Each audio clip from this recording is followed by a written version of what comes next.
From LPM, Louisville Public Media. Support comes from Vision Zero. On foot or behind the wheel, safety is a shared responsibility. And Vision Zero Louisville believes 0 roadway fatalities is the only acceptable amount. Their mission is to create safe roads by design, engineering solutions, and education. More information at visionzerolouisville.org. Back in the day, Jesse Jackson told us to keep hope alive. And when Barack Obama first ran for president, he built his campaign around hope. We've spent this season learning about all the obstacles standing between Black people and the ballot box. But a 2022 poll by the African American Research Collaborative found that Black Americans are actually the most hopeful about democracy, while white Americans are the least. Dr. Andrene Wright is an assistant professor in the African American Studies Department at the University of Wisconsin-Madison. She's here to help us unpack that data and what's behind it.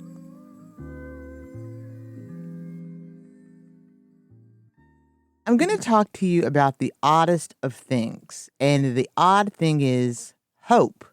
Because in an era right now where we are nervous about upcoming election and elections, plural, and people toss around the word democracy and the phrase, our democracy's at stake. And I don't mean to be flip when I say that people toss it around, because it's a very real concern for others. And for some, it's just something that they say. So were you involved with the study that talked about hope and democracy? And it came to some interesting conclusions, I thought, that Black people were the most hopeful about democracy, while white people were the least hopeful about democracy. Could you tell me a little bit about where you think that's coming from? Yeah, no, definitely. So this was a study that Ray Block and I did through I think it's the African American Research Collaborative. There's a few different folks that were involved with that study, and it was polling Black responses during the 2022 midterm election. And so, we found that Black people were the most hopeful in democracy, despite all of, again, the different voter suppression efforts or what we see in democracy right now. A few things come to mind because there was another survey poll question that asked about distrust in government, distrust in democracy. And amongst that question, Black folks were the most distrustful over other groups. Well, white Americans were distrustful. Black Americans were, I believe, the second most distrustful. And so thinking about that, I think about how often Black Americans have an interesting relationship with institutions. Oftentimes we are targeted and marginalized, and our voices are not being considered in different arenas. And so that creates distrust in both the democratic system itself, but also the representatives that are looking forward to represent them, or that should represent them, or people they should vote in, right? And in that question, I was thinking about, what could be the reason why folks are distrustful? A lot of the things that I just mentioned before, but also that historically, this is what we've always operated under. Black people have always operated under this distrust in democracy, distrust in folks having to advance their interests, right? But on the other hand, we are incredibly resilient, right? We continue to come out to vote. We continue to try and save democracy. There's always this ongoing research about how Black women are the strongholds of the democratic system, leading and mobilizing folks to continue to register to vote and to continue to vote. I think that's ultimately where a lot of that hope comes from, is this idea that even though these things have always worked against us, we are continuing to strive, we are continuing to mobilize, we are continuing to create opportunities for ourselves, oftentimes because there's no other way to move forward if we don't, right? I'm hoping that the future of democracy will have different incentives for us for Black folks to be mobilized and sustain courage. But until then, there have been multiple strides that Black organizers have done. I'm thinking about Stacey Abrams in turning Georgia blue. And so I think that's where a lot of this hope is operationalized, is this idea that even though this has always been historically this relationship that Black Americans have had with democracy and the voting system, that if we continue to strive forward and continue to mobilize and continue to try and put folks in office that would advance our our interest that we will see some gains and some different outcomes. I hope that was It helpful. was helpful. And, as you were talking, it reminds me of how, I just finished reading Cast by Isabel Wilkerson. And so, Yeah. so many things I'm seeing through a different lens, while at the same time, the lens I've always been looking through just has been, wiped down a little bit. And I'm seeing things even more clearly. And so, because in our country, I think Black Americans, African Americans, whatever term you use, have been at the bottom of the food chain, so to speak. And which means that we've had to organize more. And one of the places where I think Black folks have traditionally organized more is under the umbrella of the church. Like whether you go to church or not, you know that the church is going to have that organized sense of mobilization. That's just the best way of looking at it. Of, gathering people, helping them come up with voting plans, even if they don't call them that, making sure that people are hydrated and fed in lines, which, some states are trying to criminalize. And with organization, I would think that that does go with resilience and hope because you're looking at concrete things to do. Do you think that that's part of it? Yeah, no, definitely. The Black church is a big part of it. Historically and contemporarily, it has always served as what political scientists have called as a Black counterpublic for Black mobilization.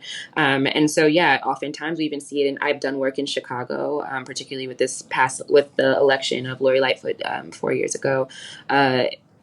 And even just this current one with Brandon, who is in office right now, churches are often spaces where they have even campaign debates, right? So folks, there's this particular organization that was called, or this program that was in Chicago called Reimagining Chicago, where they had several of the political candidates who came up to the fore in one of these predominantly Black churches in Chicago, included in the audience grassroots organizations and different folks who wanted to ask questions of their candidates, and that was a way in which voters, organizations, what have you, ended up speaking and articulating what their desires are and what they'd like for candidates to do once they are in office, or even wanting even mayors to have candidates to have the opportunity to convince them why they should vote for them in office, right? So not only is it like this organizing space, these Black counterpublics are organizing spaces for folks to continue to talk about politics, but it is also infiltrated in the way that campaigns themselves use this as a tool to talk to voters and their communities. So yeah, the Black church has always been that staple for mobilizing and organizing efforts in votings. Dr. Wright, do you think that hope can also have the opposite effect, be a deterrent in the sense that people will go, because I've seen some folks of color do this, particularly other Black folks who are like, well, my vote doesn't count, or they don't need me to go running down there to vote. We got this, or they got this, or can't hope sort of tilt things in the opposite direction?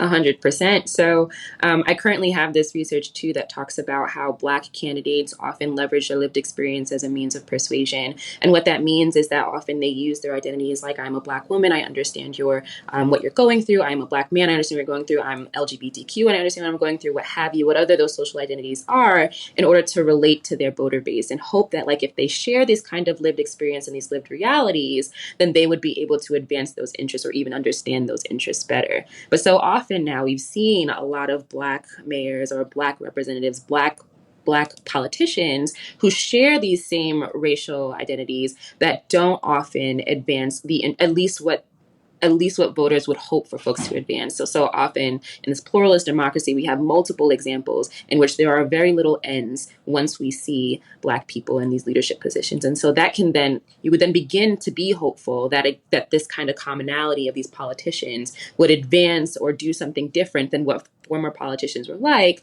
But then once folks are in office, we see that oftentimes they uphold the status quo and nothing much changes. And so it definitely works in the opposite direction too. And a lot of studies have shown that as well.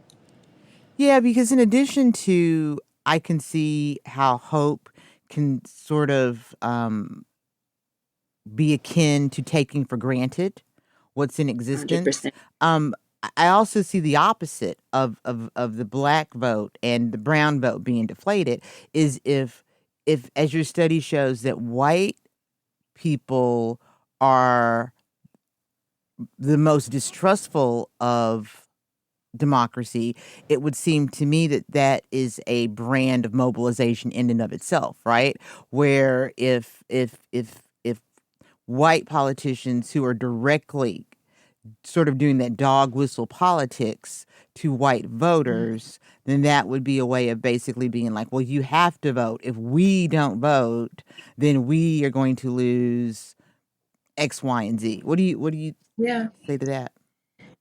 Yeah, I mean that's what we're seeing now with even like Trump, right? So like I think that was one of the issues that Black Americans were faced with when they had to continue to, or that was kind of the or that was part of the argument why different politicians, Donald Trump or even Joe Biden, was saying, like, you know, you have to vote for me or else, you know, this notorious claim what Joe Biden said, if you're not black unless you vote for me, right? There was always these particular things, right, that targeted and said, like, if you don't do it, then our democracy is doomed. If you don't do it, then you can't be this, you can't be that, right? And it does end up pigeonholing many Black Americans into feeling like they have to vote a particular way. But I do think that lately there has been, and this is kind of at least the hope for me, there has been continuous conversations about ways that the Democratic Party has failed Black Americans and how the Democratic Party can actually earn the vote of Black Americans instead of being taken for granted, which is some of the things that you had pointed to before. And so I think that's pretty hopeful, at least it is for me. So I hope that Oh, answered your it question. does. It does. So, do you think it was coincidental on Barack Obama's part that he? I mean, I could still see the poster, the Hope poster with the cool graphic, right? Was he tapping into something because he knew?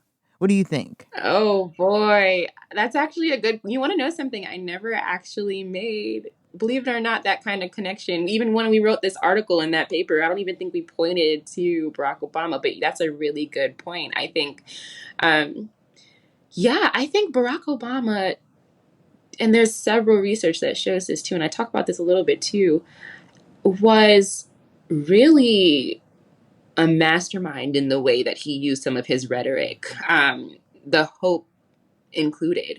And it could mean a lot of things, right? I think hope was a universal rhetoric that can speak to Black Americans as well as white Americans in a way that it's really hard for candidates to draw and walk that line. Because I do a lot of work in local politics, I often see in majority minority districts, I often see Black mayors and Black representatives kind of superseding their base by talking specifically about the Black experience. But in these higher levels of office, it is advantageous for folks, especially for Barack Obama, who is running for president, to kind of use this universalistic language, which doesn't alienate either voter base. And I think that Barack Obama has done a sensational job in his rhetoric of doing that for Black Americans as well as all other groups. Hope was a wonderful example of that. And so, like, or even using and garnering the campaign on hope. And so, yeah, there's so many studies about Barack Obama's rhetoric that was just sensational. And I don't know why, but like that hope one is definitely something that I hadn't thought much about, but it's true. It's absolutely, it falls within that. Right, because didn't I mean I can tell that I'm a little bit older than you, and the generation that's a little bit older than me, if I recall, can remember that Jesse Jackson's whole thing was keep hope alive. Am I remembering that right? Is it? I think I think that's so. a, I think you so. know what I mean? So, I mean, I guess there's just been this through line of hope, which I think is hilarious because there are days when it feels like, Black folks have the least to be Yes. hopeful for in American society. Yes. But to your point, using the word resilience, but if Mhm. we didn't have resilience, then I don't know, we wouldn't still be here. But Yeah. how do you think hope is an antidote to voter suppression? Yeah. So I am thinking about, you're right, the 2016, 2024, all these upcoming one has been incredibly contentious and really difficult. But I think how hope can be leveraged and what we've seen in kind of the mobilizing efforts of Black Americans is their responses to many of the things that continue to try to suppress folks' votes, right? So I'm thinking about the closing of multiple polling stations that happened, particularly in 2016, and what continues to happen now. And in the wake of all of these polling closures, we still see Black Americans coming out to vote and staying in incredibly long lines, like ridiculously long lines for 2-3 hours at a time in order to cast that vote. I'm thinking also about the early voting, right? The absentee voting when you don't have to be there in person, and how there are several states who are not allowing for that to be a thing. And so in the wake of this, again, a different voter suppression tactics, we see that Black Americans are calling on their representatives to change this particular legislation. I'm thinking about Connecticut. So there was Connecticut just recently, I believe in 2024, this upcoming election will be the first year in which Connecticut is allowing for early voting and absentee voting when they've historically not done so, right? There are a few states that haven't. And so I'm thinking about how Black Americans are recognizing what these voter suppression tactics look like, and they're responding in a way that's appropriate, whether that be staying in those lines, advocating for something different, knowing that these especially these absentee voting and the voting ballots early is really an excellent way to get at folks. To cast their voices, knowing that Black Americans and those who are most marginalized don't always have the time to wait in line for 2-3 hours at a time. So yeah, I think that that's a way that we see Black Americans responding to these particular efforts in a very hopeful manner and a pragmatic manner. So, Yeah. And the thing about hope, when I think about Black people, because as the old saying goes, I've been Black all my life, so yes, exactly. that's what I know, that's what I got, and hmm is I think that hope can look like anger to someone who doesn't mm understand mm culture. And what pops mm into my mind is I'm from the Kansas City, Missouri area, the Kansas side hmm of the Kansas City, Missouri area, and so I moved back to Louisville. I lived here earlier in 2020, and I just remember an hmm election because our polls closed early here in Kentucky, and I just remember a bunch of Okay. Black folks. I can remember seeing it on TV now, where they had closed the door and Black folks were banging, who'd been in line, hmm were banging on that door, like angrily, like, Yeah. I have been in line, y'all better let me in. And and and to yeah. me, that's hope, that's resilience, that's all the stuff hmm that I think Black people just are not afraid to do. Like history Yep. history has taught us, oh, I gotta be loud to be heard. Oh, my Yeah. voice can get louder, you know. Yeah. And Yeah. I mean, and I think that's why I wanted, to talk to you so much about hope, because it is probably the last thing people talk about when they're talking about Yeah. voter suppression, voter tactics, voter plans. I mean, but doesn't Yeah. it all start in with hope, hope and Yeah. belief that things can get better and be better? Yeah. I mean, and hope for, to me, to imagining something better for ourselves. And so even if it, like, there's continuing conversations about gerrymandering and ways that folks can mobilize and organize to change the gerrymandering and legislators' ability to manipulate these districts, right? And unless we have hope, then we can't have these conversations. There's also a growing conversation about whether or not ex-felons have the right to vote once they've done their time and done their fines and fees, right? And these conversations, it's what's making opportunities for folks like Florida to have these particular amendments to make that possible, right? Places that historically don't have never thought or even, thought about having those who are formerly incarcerated to have those, to use those rights to vote. So like, I'm thinking about all these conversations that we're having to quote unquote save democracy and have all these voices heard, and all of that has been born out of the hope that we see many organizers and Black Americans have for themselves, of again reimagining another way that we can think about democracy that has historically not been so. That was Dr. Andrene Wright from the University of Wisconsin-Madison. We're going to take a quick break, and when we come back, we'll talk about the power of Black women voters with Dr. Andra Gillespie from Emory University. This is Race Unwrapped.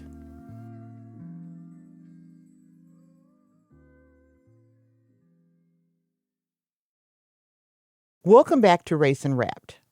We hear about it from the Monday morning quarterbacks after every election, the power of the Black woman voter. Dr. Andra Gillespie is an associate professor of political science with Emory University. She joins us now to look at the true impact of Black women at the ballot box. You wrote hashtag Black Girl Magic Demystified, and that was about Black women voters, right? Mm-hmm. So, my question, and I've had this question, thought, concern for years as a Black woman voter of several years is, why does so much get put on the backs of Black women voters when we're only 6-7% of the American population? Well, Black women are the single largest demographic voting bloc of Democratic voters in the United States, proportionally speaking. There's no other group that votes almost unanimously Democratic in the way that Black women do.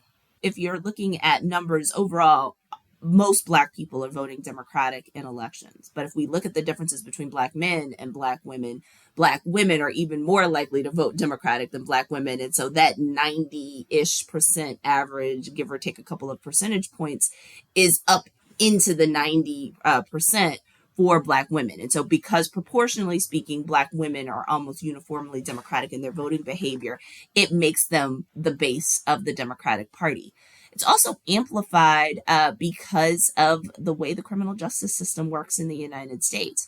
So Black women don't make up half of Black voters. They make up a larger proportion of Black voters overall, because even though both Black men and Black women are more likely to be justice involved and thus have their voting rights taken away from them, because men are still more likely to be incarcerated or involved with the criminal justice system, men are more likely to have their voting rights taken away from them. So Black women make up a larger share relative to other groups, if we're just going off the male-female divide, than you would see within the white community, for instance, or that you would see in the Hispanic community. So, and that you compound that with, in general, women are more likely to turn out to vote than men, kind of across racial groups. That makes Black women's votes all the more important. It's a double-edged sword to talk about sort of so much being put on the backs of Black women. Some of this reflects the intersectional burden that Black women face. It also reflects just the realities of voting behavior.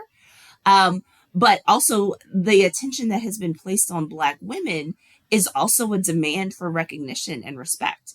But, on the other hand, there also does come this burden of, why should Black women have to be the ones to be at the rescue? And so my co-author, Nadia Brown, kind of wrote this part of that essay. We were thinking about lots of things, but we were not too far removed from the Alabama Senate race that elected Doug Jones in 2017. So this is a race where, again, Black women were united almost unanimously in their opposition to Roy Moore as the U.S. Senator for, among many reasons, the allegations that he had had some inappropriate personal relationships with young girls. I think there becomes the question of, yes, Black women are voting their own interests.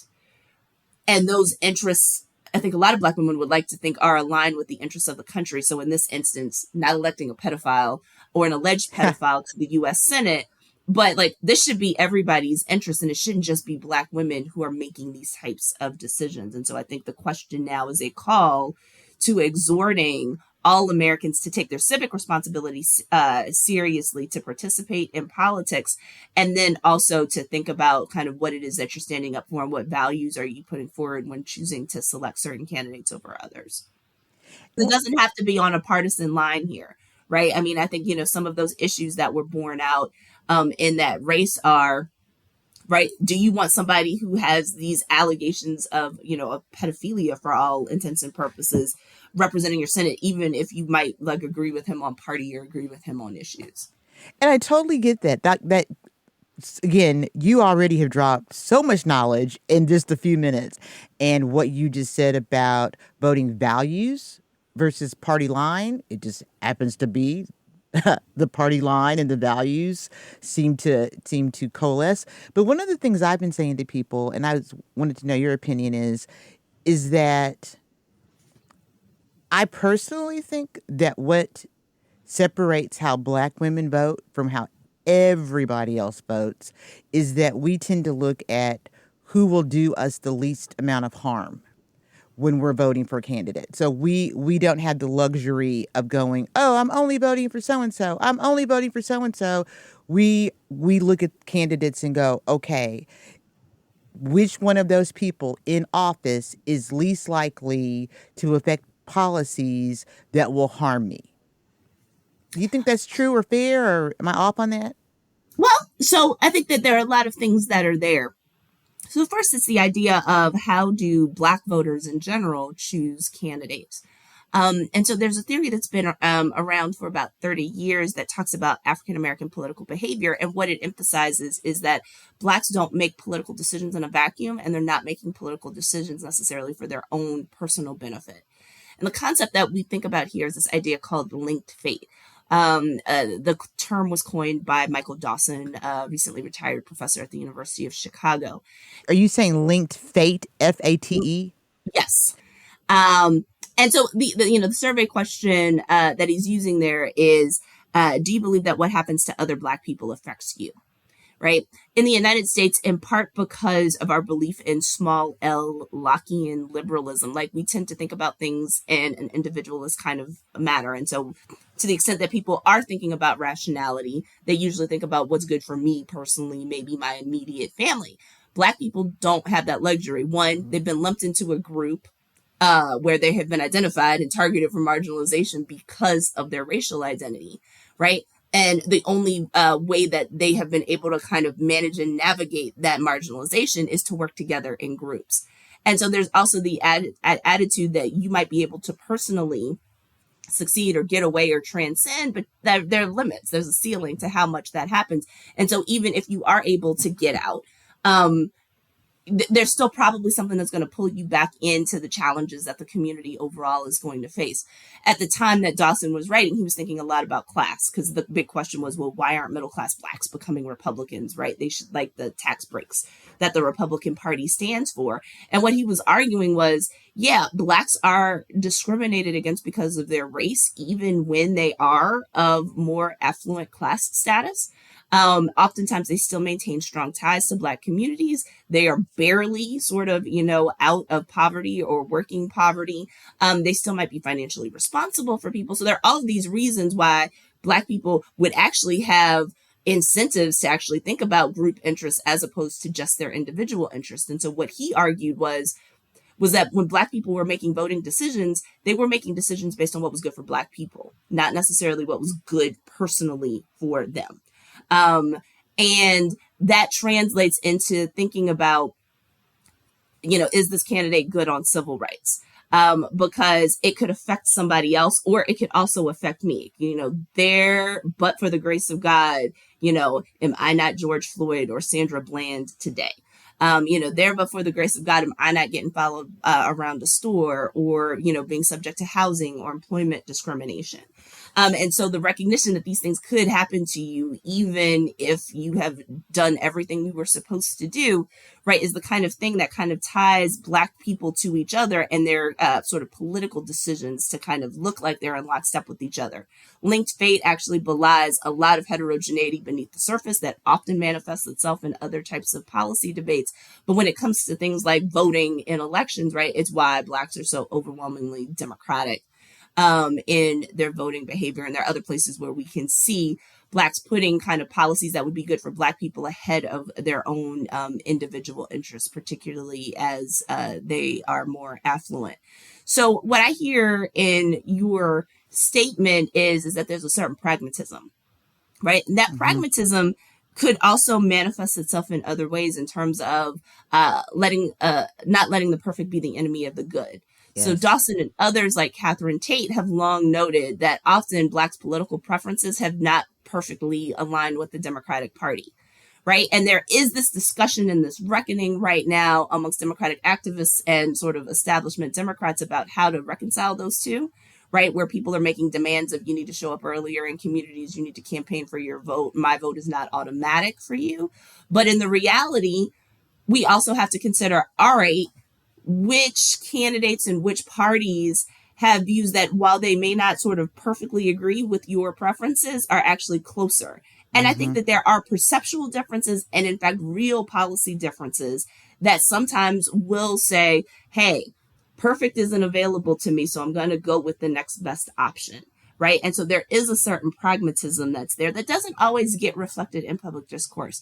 I wrote a book, about how Blacks kind of reacted to the Obama administration. So I was interested in what the Obama administration did for civil rights and racial interests and whether or not he behaved any differently than, say, George W. Bush or Bill Clinton. But then there's also a small public opinion component. So I had a small survey where I was able to pull out sort of Black responses and look at people's perceptions of whether or not he met their expectations. And there were lots of people who thought, that he met their expectations. There were people who were disappointed and wished that he could have done more.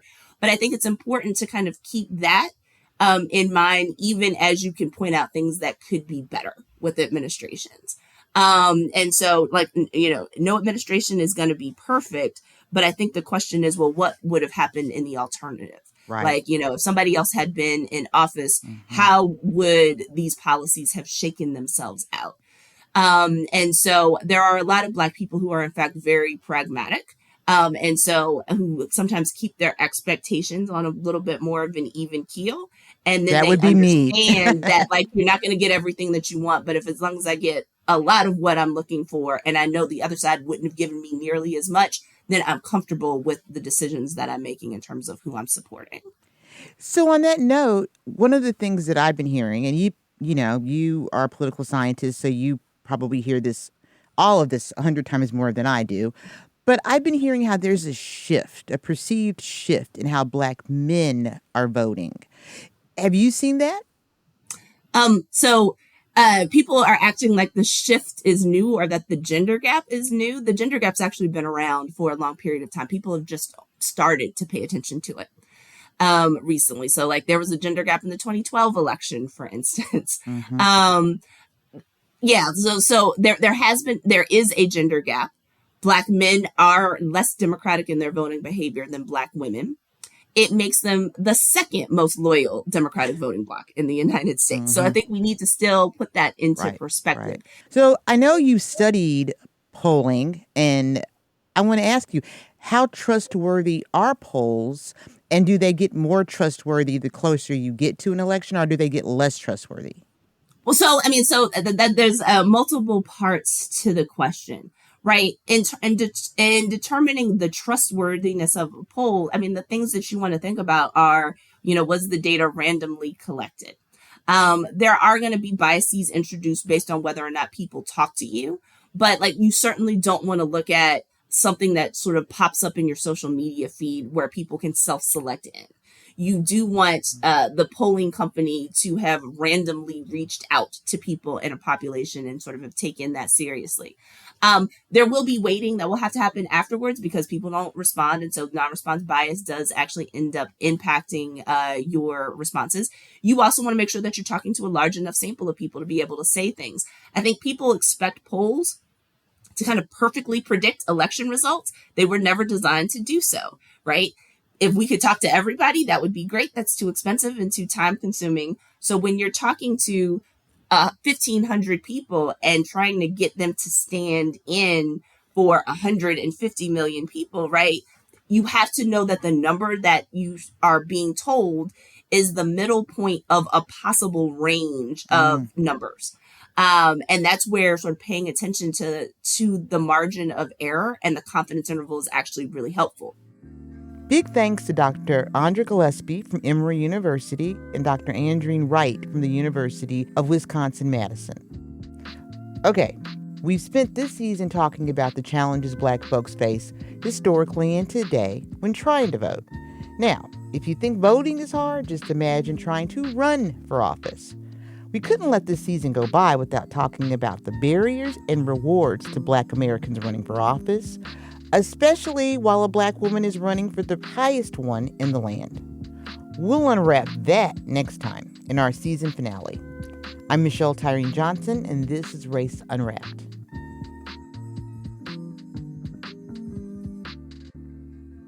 Race Unwrapped is produced by Michelle Tyreen Johnson for Louisville Public Media. Alex Biscardi is our audio engineer. Music by Allison Cross. Our executive producer is Laura Ellis. For more information, to contact us, or to support Race Unwrapped, visit raceunwrapped.org.